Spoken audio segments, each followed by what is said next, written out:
My name is Maya Gomez and I am an architect based in Trivandrum. This is my open letter to architect Bimal Patel, the chief architect of the Central Vista project ongoing in New Delhi. Dear architect Bimal Patel, it is a popular assumption now that people who speak up against government projects must necessarily be anti development or anti progress or anti change. Let me assure you that this is not the case here. One is certainly for development and progress and change as long as these words are used with their full positive connotation. Development and progress must necessarily include the ideas of sustainability, sensitivity, a respect for what was, and a due consideration of all parameters, both tangible and intangible. In other words, one is certainly for development that at least attempts to embody the values of good design and planning. When the Central Vista project was brought up by Prime Minister Narendra Modi's government, alarm bells did ring, but were allayed to a certain extent, knowing that there was a renowned architect involved in this scheme. Architect Bimal Patel, you being the president of a premier educational institution for architecture and planning, CEPT Ahmedabad, a trained urban planner, a trained urban designer, an Aga Khan award winner, one sort of assumed that the Rajpath and its precincts would be in safe hands. And then the second wave of the pandemic struck India and the people of Delhi. Not too badly, of course, because let us be positive about that. And we witnessed the hasty commencement of work at Rajpath. This indeed made alarm bells ring even louder.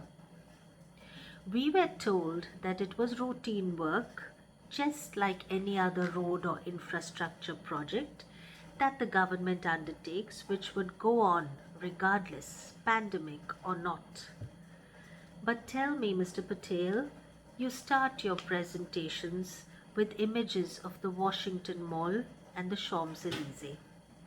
If either of those was being dug up in the midst of a pandemic, when people hadn't been vaccinated yet and hospitals and crematoriums were beyond capacity, how would the people of Washington and Paris, of the US and France have reacted?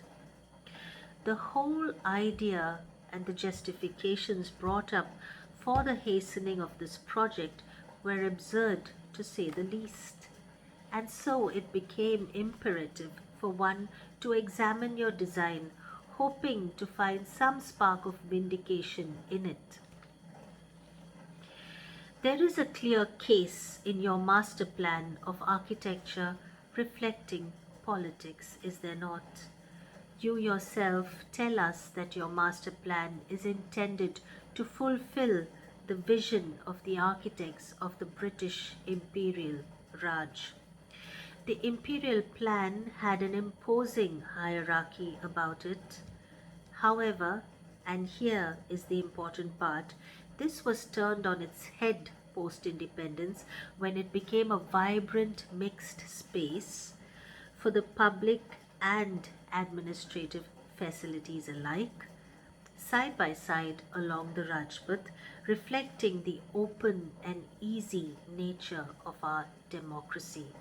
We had moved forward from the rigid imperial hierarchy of the master plan to an informal democratic one, and we appear now to be regressing back to the imperial hierarchy, only much more strongly and unnaturally imposed by demolishing, eradicating an entire period of growth that came after independence.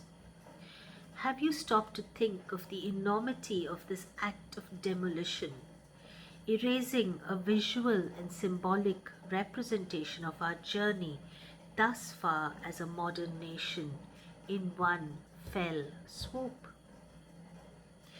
It is understandable if looked at from the viewpoint of an architect of a private project simply giving the client what they want, which is what you seem to be doing here. In this case, your client happens to be a politician who has repeatedly dismissed all that was done in 60 years since independence. So then this becomes a classic example of architecture reflecting politics, because in the same way that the 60 years since independence are rubbished and dismissed by your politician client, the buildings that represent those years are also being rubbished as clutter and demolished by you. These were built by architects like you, and for good or bad, they reflect and represent the aspirations of a nation that was growing. The Rajpath is symbolic, the symbolic heart of the nation. The Prime Minister is an elected representative for a 5-year term, and he is a representative of all people, including those who do hold the history of our country dear. It is not the so-called redevelopment or the design of the buildings that we are faulting, Mr. Patel. We know they will be good. But it is the demolition that is brutal. India is not new to demolitions. We have enough instances of demolition that is symbolic in both ancient and recent history. You are basically creating a hierarchy that works for this one particular client at the cost of what was built up over many years by many since independence. If that makes your role more of a yes man than an architect and a planner of the Rajpath, it is a sad indictment indeed of our profession. Is it not incumbent upon you to suggest the best possible way to work around the brief posed to you? Take a student architect's thesis project. If a student of architecture or planning came up with this simplistic solution to the redesign of Rajpath as a thesis project, and you, Mr. Patel, were on the jury, without any analysis of existing built space, with a proposal that simply demolishes perfectly good buildings that reflect our history as a nation, leaves older ones from the British times vacant and empty in a master plan that doesn't tell you what is planned for them, then they go on to gift themselves a clean slate on a historical and symbolic site by the demolition of buildings and the destruction of tree cover in all those plots. Their proposal proceeds to dig up the Rajpath, the gardens and the trees, to put in double basements and underground transit. They fill triangular plots with triangles, rectangular ones with rectangles, trees be damned, mass them up to fit the area requirement, and they call them the picture of efficiency and rationalization. They bring in visualizations of interiors, peacock and lotus motifs on ceilings as the major design thrust, impressive visuals of plazas and cafes that could be anywhere in the world. They add a couple of slides on lighting effects and finishes. And then they tell you that that is the sum of their design. Would that be considered a master plan worthy of the administrative and symbolic heart of India and of the green lungs of New Delhi, which is what the Rajpath precinct is. Would that even be considered as an attempt at design, leave alone good design? Would that student even pass his thesis, Mr. Patel? Wouldn't you suggest to them rather that they could always refurbish the existing buildings with the best of technology, that they could still create the sidewalks and the plazas and the cafes alongside the existing buildings? You would ask them to add value to the environmental and landscape planning of the precincts without detracting from it. You would ask them to add new buildings if they had to, but of a similar scale and massing as the older ones. And they too would, along with the older buildings, reflect the changing approaches to building technology with the changing decades. You would ask them why they could not think of locating a brand new secretariat elsewhere in this age of digital connectivity instead of loading the historic precincts, the green lungs of the city. This is an ancient land with a relatively modern history as a nation.